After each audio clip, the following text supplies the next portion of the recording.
TFM.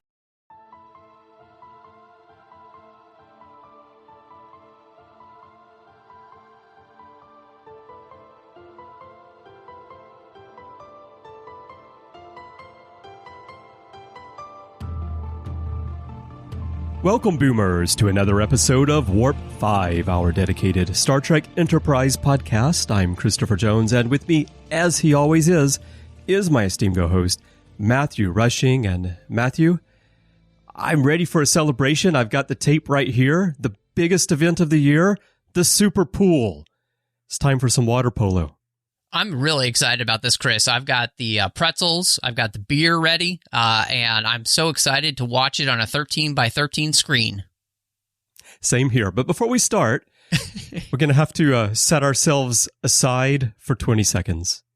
Well, that's because you fouled one of the players, Chris, with your offensive language. That is right, and that's exactly what the Enterprise crew did at the start of this episode. Today we're going to talk about Vox Sola, and here's a quick recap. After Archer and his crew completely blow a first contact by eating in public, an unusual alien life form is left behind aboard the Enterprise and sets up home in the cargo bay. When it begins wrapping crew members in its silky white web, Reed and Hoshi begin racing in different directions for a solution, and movie night gets completely spoiled. So, Matthew, you mentioned offensive language, and I'll just say the NX-01 crew, they seem to be pretty good at pissing people off with the things they say or the things they do.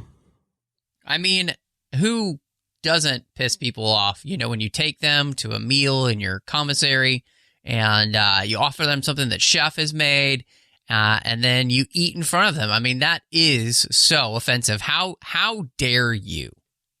You eat with your mouth. That's just insane, Matthew. Yeah. So, but it is an interesting thing.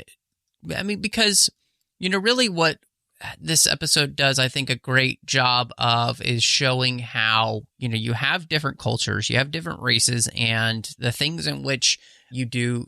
Trying to figure out what a species would consider taboo when you first meet them is very difficult, obviously, especially when it is something so innocuous to you. Because for us, the way in which we look to grow closer to somebody is to invite them around the dinner table, right? Like, that's the way in which we, as a culture and a society, as human beings, like, when you invite somebody to your table, that says something. Mm-hmm. And it says, I want to know you. I want to get to know you better. I respect you. You know, it says all of these great things. So, I mean, it's I can't really blame the NX-01, because how could you ever conceive of a race thinking that there's a taboo of eating in front of each other because they consider it close to mating? Interesting. Okay. Right. Well, I'm imagining what would happen if the Cretaceans went aboard a Klingon ship and the Klingons invited them to come have a meal with them. They would have definitely been offended by that behavior at the dinner table among Klingons. Yeah, it's an interesting idea, and actually it's one of those things that I'm glad that they did in Season 1 of Enterprise, where they're actually showing more so what it's like for humans to be meeting aliens for the first time. Because again, especially in the next generation and beyond, the Starfleet officers have a much broader understanding of alien cultures. And first of all, they have some awareness of the majority of the alien races they meet. So they kind of know how they should behave. And, you know, Counselor Troy would prep Picard ahead of time about what you should do when you meet these aliens. And even the aliens who they don't know, they are better prepared to anticipate things that might go wrong. And the NX-01 crew, they really don't know. They're just trying to be nice, friendly humans.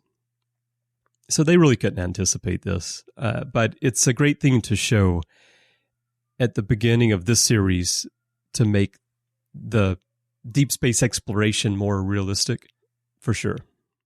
Yeah, and I mean, you know, what's interesting then about the episode is that I mean, it throws the crew into kind of a bad mood. And it's something that's frustrating because they can't figure, and they legitimately don't know what they did wrong. Right. Like they won't, these aliens won't actually tell them what they did wrong. So we don't really know what happened until later on when, Travis is the only one on the bridge and has to communicate with them and kind of, figure out what they did and apologize for it so he can save the day. And that's the other thing about this is that you're kind of left, anytime you have a moment like this where you have no idea what it is you did to offend somebody, you're just kind of left in a funk because you're like, oh, I don't even know what I could have done better or what I did wrong. And you just kind of feel terrible. And so, I like that this episode gives us an opportunity to not only explore interspecies relationships like this, but it also gets a chance to explore the emotional lives of these characters and kind of how they deal with things when things don't go great. Right. And imagine if this alien had not snuck its way onto the ship and they did not need the help of the Cretaceans later, and they never went back and found them. They still would have no idea what they did to offend these aliens and ruin this first contact. And they would have to live with that. I can imagine them spending days, weeks, months, especially Hoshi, trying to unravel what went wrong, because Hoshi really is blaming herself, because at first it really seems like we just said something wrong. The inflection was wrong and we offended them. And that's my role as the communications officer, she would feel. And we already know from her character that things like this will linger with her. Yeah, absolutely. And I think, that's what is kind of cool about this story is that in many ways, a lot of the characters get a chance to have a moment and or shine, right? We learn a lot about characters in this story, and Hoshi is one of the biggest here. And, I thought that with Hoshi's story, I think the most important part of this is not really her wallowing and kind of self-pity, but in many ways, there is this kind of girl fight that's been happening between her and T'Pol, and T'Pol isn't even aware of it, right? But Hoshi feels as though she's been very hard on her for no reason at all, and what we learn is that her kind of passive-aggressive attitude towards T'Pol wasn't really needed, and what was really needed was just a conversation, because T'Pol, of course, being Vulcan, tells her outright exactly what it is she's been doing for her and why she's been doing it. And it's not because she has any ill will. It's because she believes she can handle it. And because Hoshi's job is so important, she needs to be pushed to continually be better and better, because this situation could have been one where, what if they took such offense they started shooting at you, So, Right. Yeah. this is a very important. So I was really working with teenagers.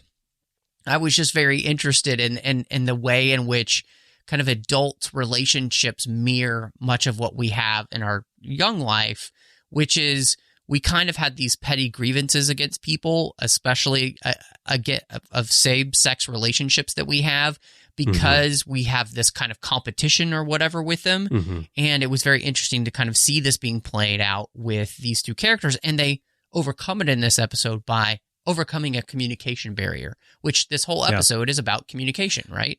Right. The whole episode is there. And that dynamic between Hoshi and T'Pol is more than just a rivalry between women if they were humans, but there's the Vulcan element to it as well.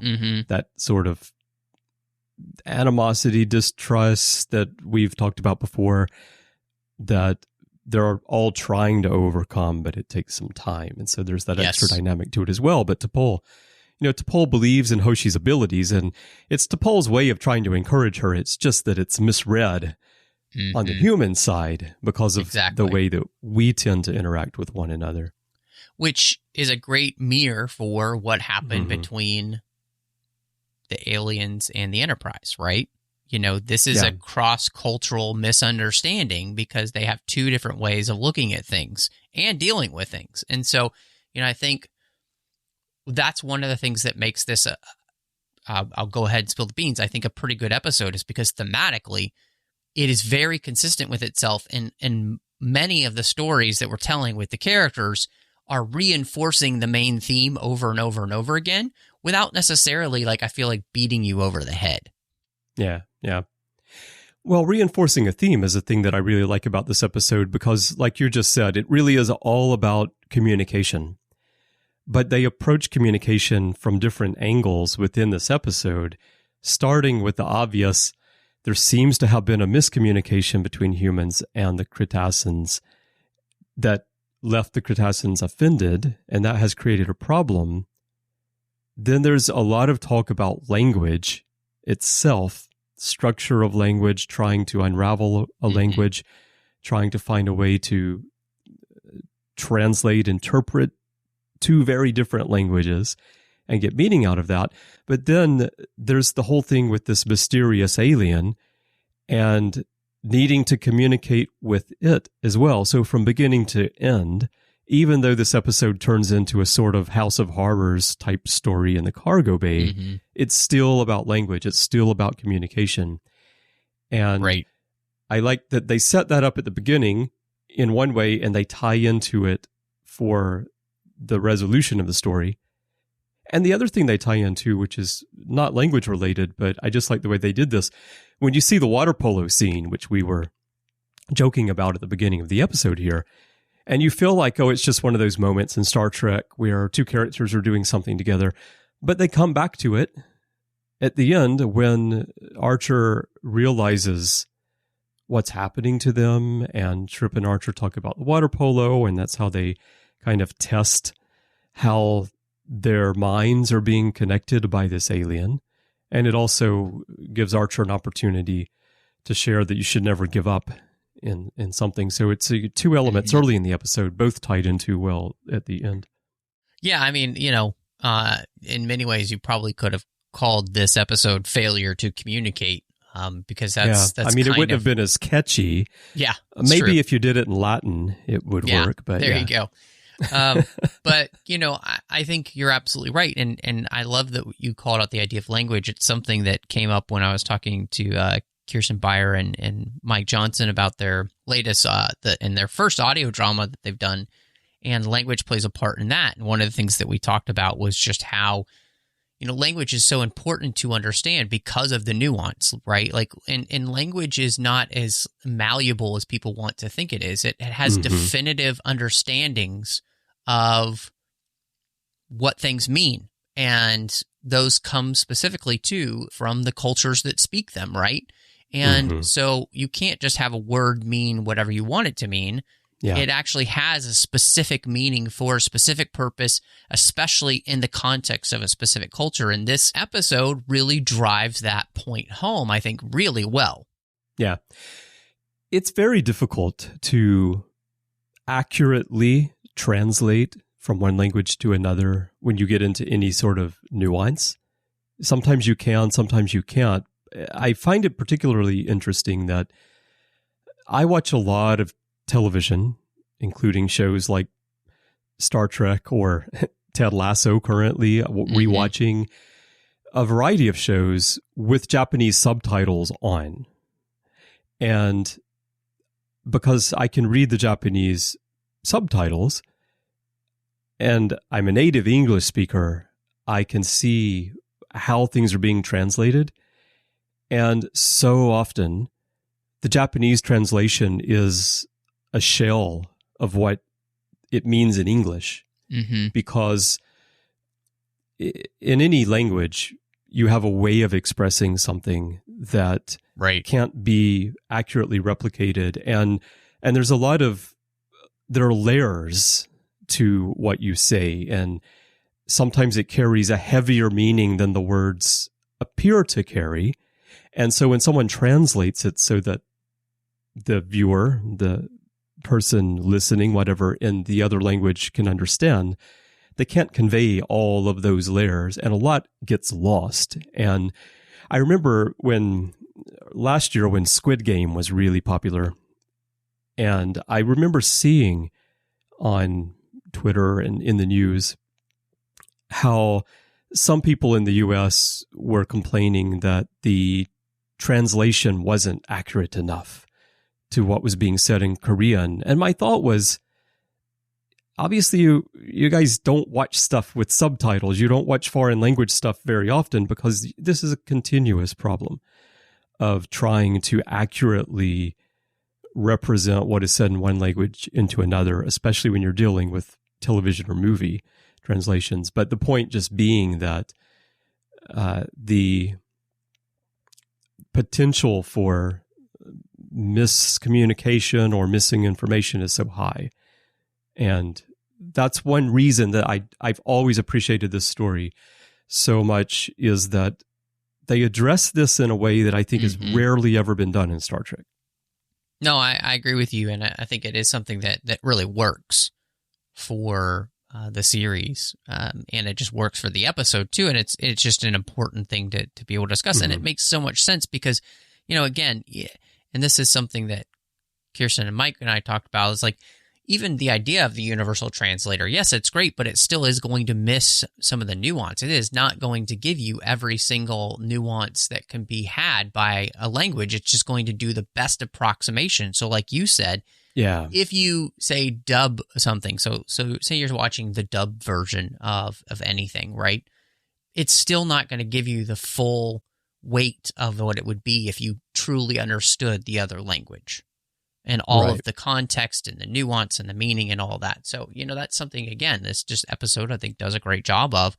And I think it's something that kind of gets glossed over in Star Trek because of the universal translator. Like, we think that it's just perfect, but it would never be perfect. It's one of the things that maybe Kelvin Trek really got right more than any other Trek has, which is that Uhura actually worked to understand the languages that were being translated, because there is a nuance that you can't get from just a translation matrix. So I think that's honestly something that part of Star Trek doesn't get enough credit for doing. So this episode gives us that. I think it's really cool that it does. And it gives it to us on a bunch of different levels. And I think that's something that's great too, because, again, from T'Pol and Hoshi to the net alien, I guess we could call it, to the Cretaceans as well. I mean, it's great. Who learned English with no problem at all. It was very easy to learn. Yes. Which, which is funny because English is, for many people, is a very difficult language to learn because of all of the strange rules that it has, because it's a conglomeration of so many different languages in the first place. So the exceptions to the rules and such, for sure. Just a quick, while we're talking about the universal translator, one thing I think this episode does, because in the resolution to the problem, we see Hoshi gathering language from, as you called it, the net alien, so that she can then communicate back to it. And we see all these numbers coming onto the screen of the device. And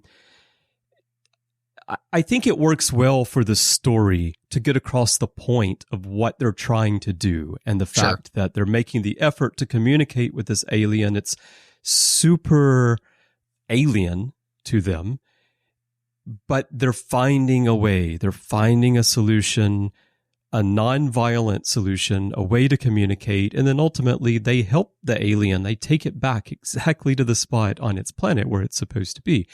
So the UT here serves its purpose for the story in a way that it has to in a 42, 44-minute story. And I like the UT. I think I said this on a recent episode. I like the UT for its role in Star Trek to allow them to tell stories, because as much as I love language, it would be really boring if every time we meet an alien, we have to spend half the episode just trying to figure out how to talk to each other. Right. And then the second half is us misunderstanding each other, because in reality, you couldn't learn that quickly. But I think Star Trek doesn't portray how the UT would really work very realistically. And this is another case in this episode where the portrayal of it is really kind of out there. But at least it supports the point that they're trying to make. So in that sense, it works well enough for me. Yeah. Well, and one of the things I think I really enjoy about the episode too, and we talked about this a little bit, but just the character moment you got with Archer and Trip, I think is really important because it really does show how close these two characters are, and it gives you the opportunity to spend some time with them and things that they like to do in their off time, and we get to do that actually with a lot of the characters with the idea of them having a movie night and those kind of things. And so, but I really appreciate, the whole process with Trip and Archer, because Trip knows exactly what it is that's going to help his friend feel better and to kind of get his mind off things. And it's one of those things where it's just this beautiful representation of what it means to have a friend like that. And I think it's one of the reasons, obviously, too, they're mirroring things in Star Trek that we've seen before in the idea of close friendships. But the fact that these two got to be on the same ship is a pretty special thing when you think about it. And, it's obviously very helpful because you're in space doing something that nobody else has ever done before. You need those people that you are close to be there for you. And I think this is a good representation of how important it is for crews to bond. And it's very interesting because of how different it is from other captains in the sense that, like, by the time you get to Kirk, he's kind of removed from other people in his crew, right? Except for a few. Mm-hmm. You get to Picard, he's completely removed from everybody. And then it's not really until I feel like you get back to Sisko where he's closer to his crew again. And then, of course, Janeway, very close to her crew because they're in the middle of nowhere by themselves. And I just think it's interesting how you kind of almost have that cyclical nature so that by the time you get to Archer, it's like, no, he's kind of close with everybody. Like, he even knew these crewmen's names, and like, of course he does. They're on a ship of only like 89 people and he's the captain. Right. Yeah, exactly. Talking about things the crew do together, I'm just picturing now that they're doing it in real life, it would have been great if Trip and Reed had a podcast together, and once a week they get together in their quarters and they record a podcast about exploring strange new worlds. About what's going on the ship, Yeah. Man, I heard crewman so-and-so is dating so-and-so, Yeah. And then Reed would say, it's always someone else but me. That's true. All right, let's talk about one other element of this story that I think we differ on a bit, and that's the alien itself. You called it the net alien, and the stated mission of Star Trek is to seek out new life and new civilizations, but I feel like we rarely do that in Star Trek. We rarely see anything that's truly alien. We see lots of humanoids that are pretty much like us, who build societies that are pretty much like ours, live in cities that are pretty much like ours. And of course, that's by design because we're telling stories about human nature and the human condition. But it is nice sometimes to see really, truly alien entities. We've had a few. We've had the crystalline entity. We've had the Horta. We've had Excalbians, some kind of unusual ones, but this is one of the most unusual. And I personally thought it's a brilliant way of depicting truly alien life where it's impossible for us to even comprehend what this thing is without really doing a lot of work to figure it out. And the fact that we're also racing the clock here to save our crewmates kind of amplifies that need to be open-minded to something truly alien. But I guess my question for you is, does the form of this alien pull you out of the story in any way? I think the color of the alien is what pulls me out of it's if you were going to do this, I think it would have been more interesting to have made it less gelatinous, maybe, and made it kind of more almost like spider webbish.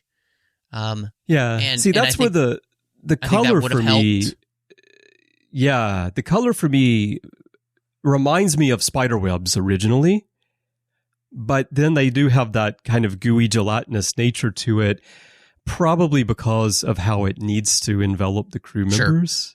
I think that works better than a spiderweb cocoon type style. So I feel like it was sort of creatively, the image was somewhere in between those two. But I also was thinking like, and I'm sure they have the color the way they do because it kind of shows up in the darker scenes that they have. But I'm like, if this was just almost like a black, oily type of substance, you know, instead of white, it would have none of the connotations that I'm sure run through people's minds when they watch this episode. And I think that's just kind of the thing that does, it makes the episode feel strange because it's hard not to have that in your brain. Otherwise, though, you know, look, the idea that this is an entity that is basically a space aspen, because, you know, aspens are all one organism, and because they grow in massive groves, that they're all part of the same basis. And so that's kind of interesting, right? It's just the look of it, because it can't be completely CGI at this point, too. They have to use some practical elements that don't work as well as it would, as this could be like completely CGI'd, where you wouldn't, I think, have the weird like part of your brain that's like, oh, that looks like something that it shouldn't look like. Yeah. There is a very interesting behind the scenes piece on I think it's on the DVDs as well. It's on the Blu-rays. It's called On the Set, and it's with Roxanne Dawson. And they really go through the whole production of this episode, and they talk a lot about those practical effects that you're mentioning and how they created the alien. And creatively, I thought it's one of the more interesting episodes of Star Trek in terms of, here's the concept we have for the story. Here's what we want to create visually. How do we do it using practical effects? And how do we convey the danger, the fear, the House of Horrors type atmosphere?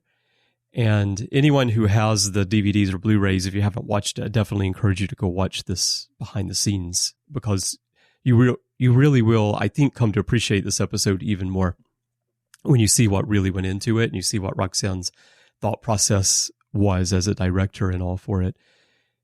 For me, it's sort of, you know, Roxanne Dawson has become a great director after starting out, and this was earlier on in her directorial process, and I think it shows a lot of that creative potential and growth as a director, what she was able to do in this episode. But I was also picturing, Matthew, when you said maybe they used the white so it shows up in the dark room, I was picturing them flipping it around and using the black oily textures that you're talking about, where it's in the cargo bay, but on the way there, the alien short-circuited the lighting, and so like these bright floodlights are on and they can't turn them off, and therefore we've got this super, super bright room with this black oily creature. Just flip it around. It's like in Photoshop, you know, Command I. Yeah, good work. But I love the just the very alien nature. I'm also glad they did this in season 1 of Enterprise. Just give us something really weird, really unusual, and see how our heroes will deal with that situation. Yeah, no, I agree with you. I mean, and I think to be able to explore this type of thing, because, you know, CGI is more available, is great, because it does allow you to explore truly alien things. It's kind of like when Voyager did the Swarm, you know, because things were more available to them in that way. So, you know, on that front, I have no problems with them trying to push the boundaries and make something interesting and completely different. So I think on that front, they did a great job. While we're talking about the alien, one other point to talk about here in the story is the ethics of the whole thing. And this, I think, is also portrayed well and carries the message of Star Trek well, with giving you different sides, because you've got Reed, who he says, I have to assume it's hostile if I don't know why it's doing what it's doing. And so he, first and foremost, wants to save his crewmates and is willing to use force and is willing to harm this creature without first knowing what it is, why it's doing what it is, and even after there's an indication that it's intelligent. And then you've got Hoshi, who wants to communicate with it because, of course, that's how she views the world, is communication. And then you've got T'Pol and especially Phlox kind of in the middle, where they're trying to find a solution. It's intelligent. Phlox is a doctor, has an oath not to harm, and he's trying to help Reed, but do it in a sort of controlled environment with the ultimate goal of not harming what may be an intelligent species. What did you think about the whole ethical debate here?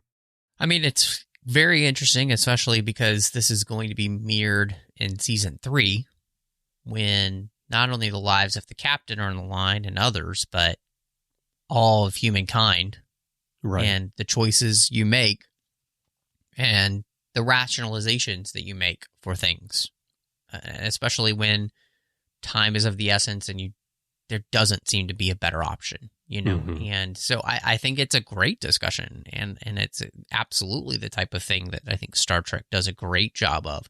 And so, and I think Phlox is right here. They have enough time to be able to do this way. And yeah, there's a chance that an hour could be too long, but at the same time, there's also a good chance it's not. So, and I think it makes sense for these two characters to kind of be in this position too. I mean, Reed is definitely much more of the mindset that he's just trying to protect the crew. That's his job, right? And yeah, right. So Phlox has different priorities as well because he's a doctor, and when those things clash, you come up with this better solution together. Mm-hmm. I feel a little bit like Reed has the reaction that humans today would probably have, which is, I have no idea what this thing is, and therefore it's frightening. Of course, he needs to save his crewmates, so I have to get rid of it. And Hoshi's representing more of the core Star Trek ideal of finding a way to bridge differences and communicate and find peaceful solutions to things. And ultimately, what I like about the whole ethical debate here is that we are presented different angles, different views. In the end, we get what I think we would consider a Star Trek resolution. We help the alien. We don't harm something that we don't know just because we're frightened of it. But we do get to have the debate throughout the episode. And I'm just picturing this story in the Next Generation time period, for example. I can see the entire Enterprise crew all working towards the solution that Hoshi's trying to achieve. And there would not be any option of harming the alien on the table. And Picard might even be willing to give over the ship in order to avoid harming the alien, because it's just not an option. So it would be a one-sided approach to the story. But here we get a multi-sided approach to the story. Yeah, which I think is in many ways better. Yeah, I think it's better for sure. It's just a more realistic take, and it's more realistic because those are the choices you have to make as a captain, right? Like, and so pretending like that those options are never on the table, I think is just kind of ludicrous. Yeah, definitely. All right. Well, a couple of quick last points here. We haven't done this in a while. In the first few episodes, at least we were talking about, we had a lot of Star Trek firsts. And there is one in this episode. It's the first time that an Earth ship uses a force field, because they don't yet have those. And Reed actually explains that, I think it was 6 months, he said, engineers back on Earth had been trying to figure out how to make this work. And he's been playing with it. He can have it stop a phaser beam 60% of the time. And when he was saying that, I was picturing the scene in First Contact with Picard and Lily, where they're above the Earth and he taps it. Lily says, "Oh, there's no glass," and he taps it. And I'm thinking, that's how far, technology. Then I'm just thinking about human ingenuity and what we can accomplish if we actually put our minds to doing something positive instead of invading other countries and fighting with each other all the time.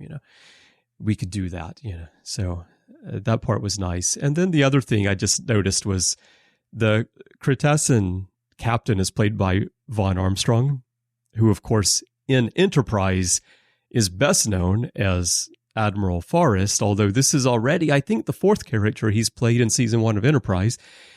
And it's the 12th character that he's played overall.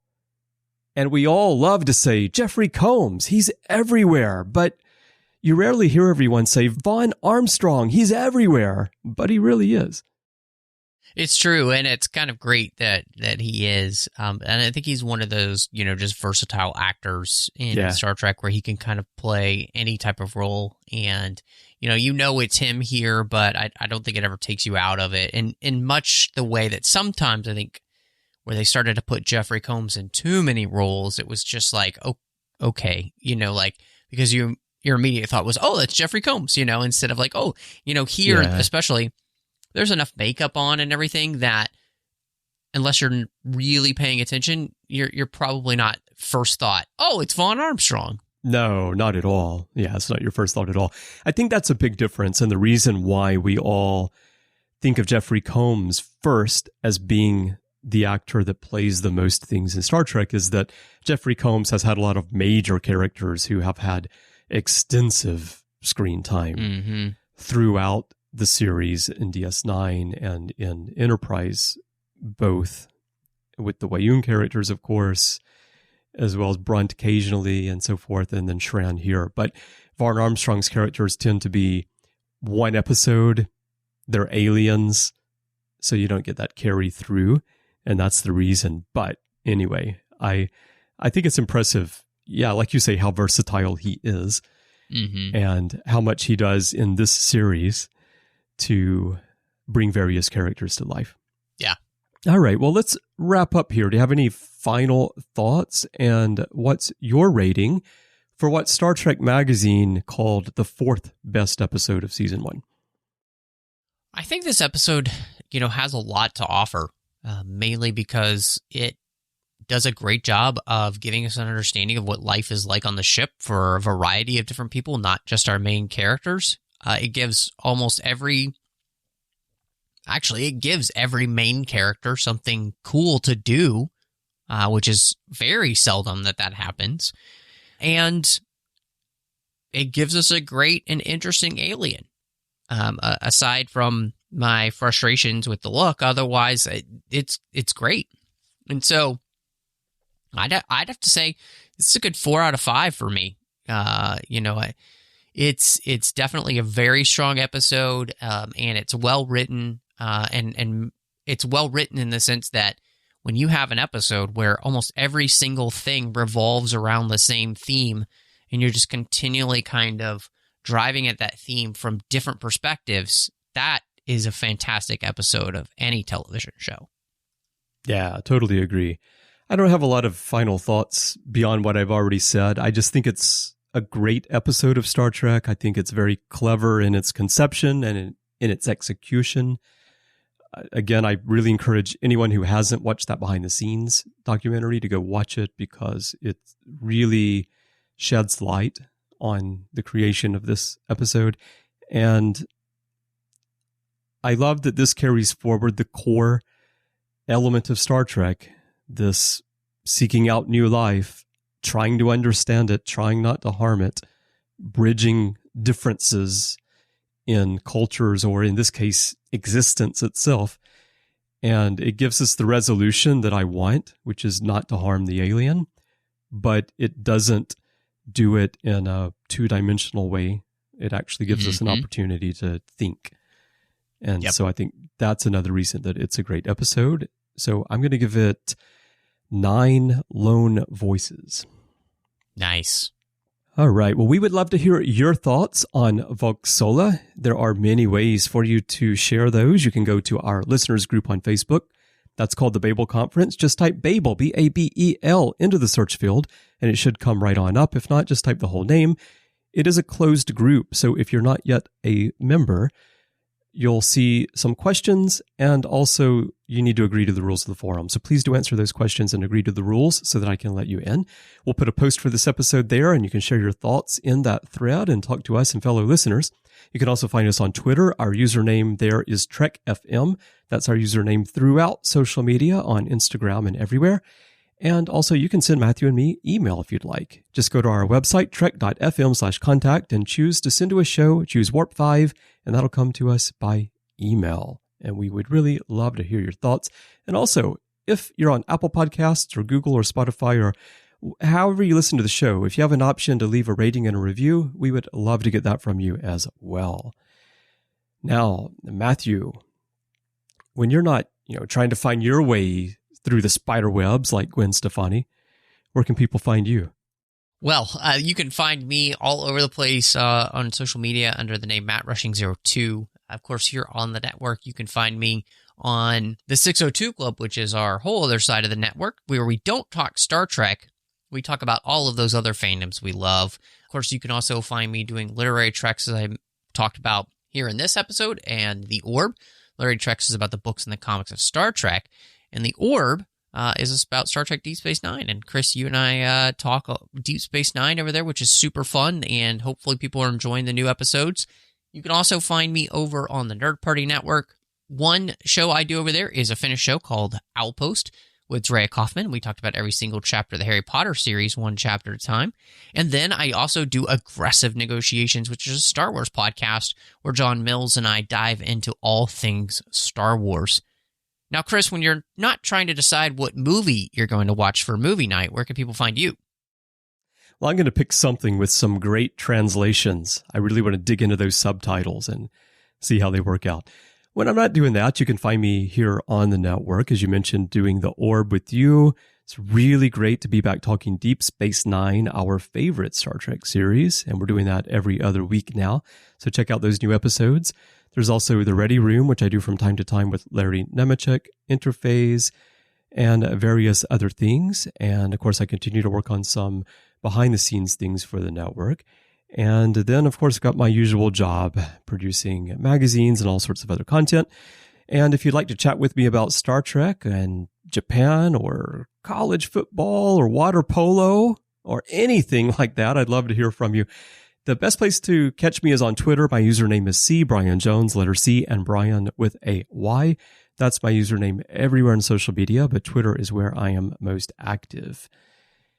Now, if you'd like to help us keep Warp 5 and the 602 Club and everything else that we're doing going, we could definitely use your help through Patreon. If you'd like to find out how to get involved in the network, how to support what we're doing, help keep us afloat, please visit patreon.com/trekfm. That's patreon.com/trekfm. And we really, really appreciate everyone who's supporting us right now. We would not be here without you. So thank you so very, very much. Well, Matthew, it was a great discussion today. I hope that you're ready for a little more Vulcan next week because we have a fallen hero coming aboard. Well, Chris, that does sound fascinating. So let's go.